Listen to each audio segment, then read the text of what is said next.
For a second day in a row, a federal judge has blocked President Trump's executive order attempting to limit birthright citizenship. A U.S. judge issued a nationwide injunction on the order yesterday after calling it blatantly unconstitutional during a preliminary hearing a couple of weeks ago. The judge slammed Trump in court yesterday, saying in part, quote, "It has become ever more apparent that to our president, the rule of law is but an impediment to his policy goals. The rule of law is, according to him, something to navigate around or simply ignore, whether that be for political or personal gain." This latest injunction comes after a federal judge in Maryland issued a nationwide hold on the order on Wednesday.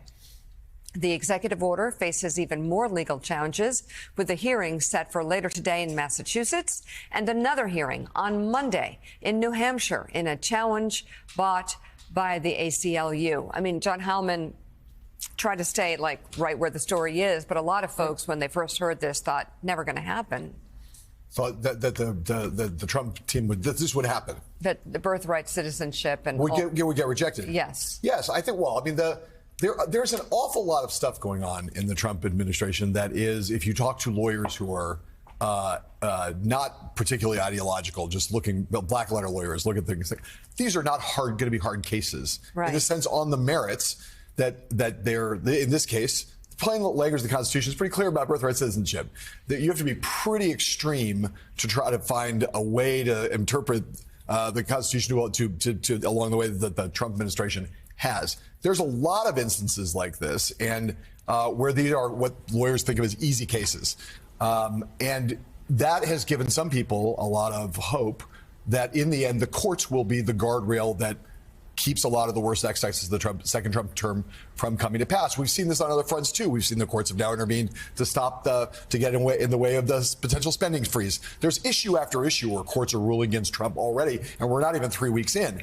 The question it raises for me is, as these cases and many of them progress to the Supreme Court, is at what point does a case occur in which the Trump administration loses on something that they really care about, and they decide to test the court's ability to enforce its decision, which is to say, the Supreme Court has ruled against us, all the lower courts have ruled against us, the Supreme Court has ruled against us. John Roberts, you and what army are going to enforce it? We're going to do what we want anyway. Right. And that is the place where I think a lot of people who are looking down the line of where does the constitutional crisis really come? It comes in the moment when the executive branch decides to defy the highest order of the judicial branch. Everyone in law, in the constitutional law arena right now, is trying to figure out when that clash is going to come. Most people assume it is going to come at some point. The question is going to be when. And Joe, I don't see anything that he's doing here that he didn't campaign on. I mean, the comments on Gaza seemed kind of to be a surprise, and yet no protests across the country. I'm looking for them, but I don't see them. You mean the campus protests? Yeah. Sorry. It's oddly quiet. Yeah. I'm not hearing people running around screaming "Genocide Joe" or holding up schools. I'm seeing protests in Dearborn, Michigan, which is so deeply offended by Joe Biden's policy in the Middle East, and yet silence, just silence, isn't it something? Yeah. We'll let others try to figure that out. Frank Foer, we'll see if that constitutional crisis comes. I will say, if that constitutional crisis does come, and he says to John Roberts, you and what army, that would be a constitutional crisis of the first order. So we won't presume that that's going to happen, though it could. Let's instead, though, get back to where we are right now. Mm-hmm. I've heard from a lot of people inside of Washington, attorneys, heard from people on the Hill. Their feeling is that right now Donald Trump is just flooding the zone. And we'll throw out birthright citizenship. We'll defund agencies that Congress has authorized before. We're going to throw everything at the wall and just try to overwhelm our opponents, just try to overwhelm the courts.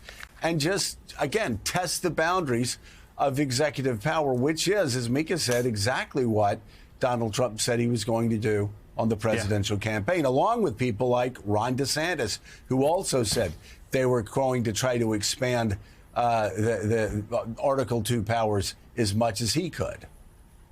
Right. I mean, I'm just thinking, synthesizing everything that's been said in the last minute or two, that we have an oligarchy within the White House, essentially this Musk clique that's reshaping government in order to make the world in part safer for more oligarchy by peeling back all of these laws that enforce foreign agent registration and that try to curb Russian oligarchs in the like. Meanwhile, as you just pointed out, civil society is largely quiescent or quiet in the face of all of this, that the protesters who shut down cities and campuses because of a war that was happening on the other side of the world haven't been able to muster the energy to come out into the streets in order to prevent all of these steps that are on the road to wrecking our institutions and our system.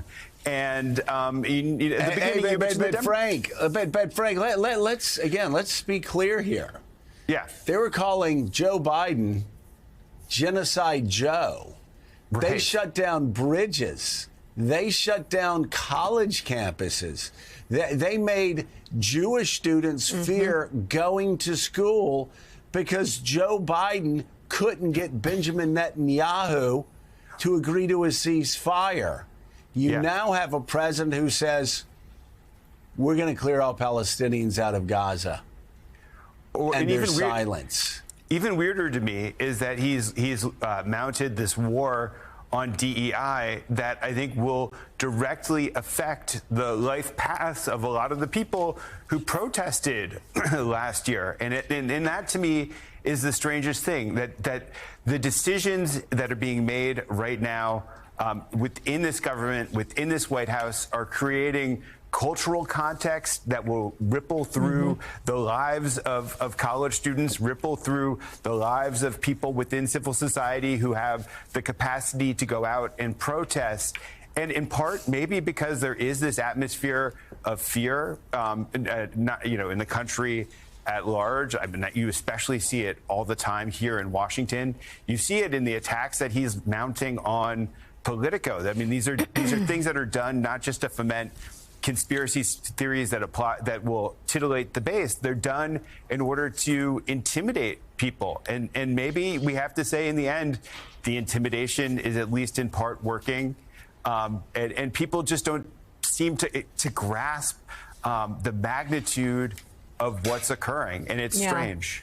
No, it is strange since they grasped it so much during the Biden administration. Adrian, I'm just curious that there's this national movement called the Uncommitted National Movement. Their spokesperson shared a statement in response to Trump's comments about Gaza.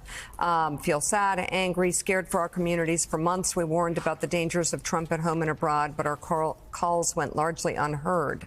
Kamala Harris left a vacuum by not visiting Michigan families impacted by U.S.-supplied bombs to help create a permission structure for their trust while Trump visited Dearborn. Trump's legal calls for ethnic cleansing are horrific. But as on so many other issues, Democrats had a chance to persuade voters they were the better alternative, and they blew it.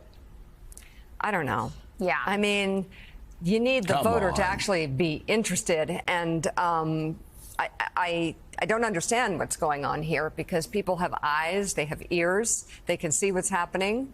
And I'm not sure. They didn't make a stand, by the way, on a choice. That's correct. Absolutely. And look, when you look at, as Joe mentioned, Dearborn, Michigan, which I believe went 80-20 for Biden in 20 and went 20-80 for Harris in 24. I mean, look, she spent a lot of time in Michigan. She spent a lot of time talking to these very voters. We had surrogates going in there talking to these voters. So it's not like there was not an attempt to go have these conversations. They could take a look at what she says versus what he has, and they could have made a stand. They could have made a stand. So I don't have a lot of sympathy, frankly. I think a lot of us don't have a lot of sympathy. And also when it comes to the college campuses, I mean, that was something that was a persistent issue that a lot of us saw and a lot of us experienced, and a lot of students Jewish students had to endure, and the fact that we don't see the protesters silence when Trump is literally saying the U.S. is going to take over Gaza. And where are the protests? Where are the voices? It's a concern.